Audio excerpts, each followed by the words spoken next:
Mimpi Presiden Joko Widodo memiliki bandara masa depan di Kertajati nyatanya selama bertahun-tahun sepi. Angan-angan bandara internasional ini nyatanya jauh dari realita.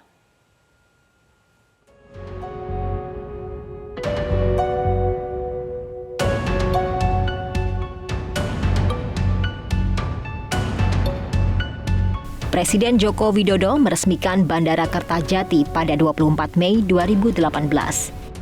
Dalam pidatonya, Presiden Joko Widodo menaruh angan-angan dan harapan besar terhadap Bandara Kertajati.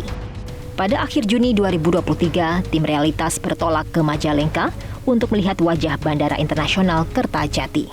Suasana sepi sudah mulai terasa saat tim memasuki bandara. Di dalam terminal penumpang tak terlihat kesibukannya, hanya petugas kebersihan dan beberapa karyawan bandara. Padahal pada bulan Mei dan Juni 2023, Bandara Kertajati mulai beroperasi perdana melayani penerbangan haji. Dan untuk rute terjadwal terdapat maskapai AirAsia, tujuan Kertajati Kuala Lumpur yang terbang di hari Rabu dan Minggu. Namun setelah itu kembali sepi. Angan-angan bandara internasional ini nyatanya jauh dari realita. Sepinya penumpang membuat para maskapai undur diri satu persatu karena bisnis yang tak menguntungkan. Menawarkan supaya ke Kertajati itu udah sering. Jadi dari sebelum pandemi pun juga bahkan mereka sudah sudah membuka rute di Kertajati. Tapi memang kita juga melihat fakta gitu. Faktanya gini ya, bahwa pasca pemindahan rute dari Bandung ke Kertajati itu ya karena aksesibilitasnya belum penuh, pilihan terbang itu belum banyak kan, masyarakat juga tentu akan memilih yang lebih punya kemungkinan untuk punya pilihan terbang banyak seperti itu. Nah, pertama itu. Terus kedua yang aksesnya juga lebih mudah gitu. Nah, pasca pandemi kemarin menjadi sepi. Nah, para airline itu kan juga kalau untuk terbang di Kertajati itu kan secara B2B kan juga harus berhitung secara cost dan dan benefitnya kan itu seperti itu. Semenjak pandemi, tidak ada lagi penerbangan di bandara ini.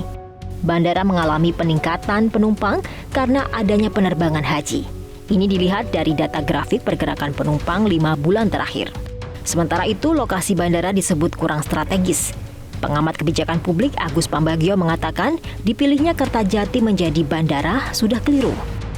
Saya sudah katakan dari awal bandara jangan dibangun karena saya tidak baca studi kelayakan, tapi melihat lokasinya saja sudah tidak jelas. Itu bandara di luar kehidupan ya, dan tanah kosongnya sekian puluh hektar baru dipakai sepertiganya. Saya sudah ke sana berkali-kali, saya tanya pada pengelolanya ini mau diapakan, sepertiga untuk bandara, 2/3 untuk industri. Sudah dibebaskan belum? Belum. Mana ada industri mau ke situ kalau tanah belum dibebaskan. Jadi intinya dari desain pemikiran awal itu sudah salah. Ya kan? Karena akses ke sana tidak ada. Orang dari Bandung mau ke Kertajati jauh harus lewat Cipali, sekarang ada Cisumdaud. Pemanfaatan fungsi bandara dinilai belum berjalan lurus dengan biaya yang sudah dikeluarkan. Butuh upaya kebijakan dan strategi bisnis untuk menyelamatkannya. Tak heran jika selama 5 tahun ini Bandara Kertajati hanya jalan di tempat. Tim Liputan, Metro TV.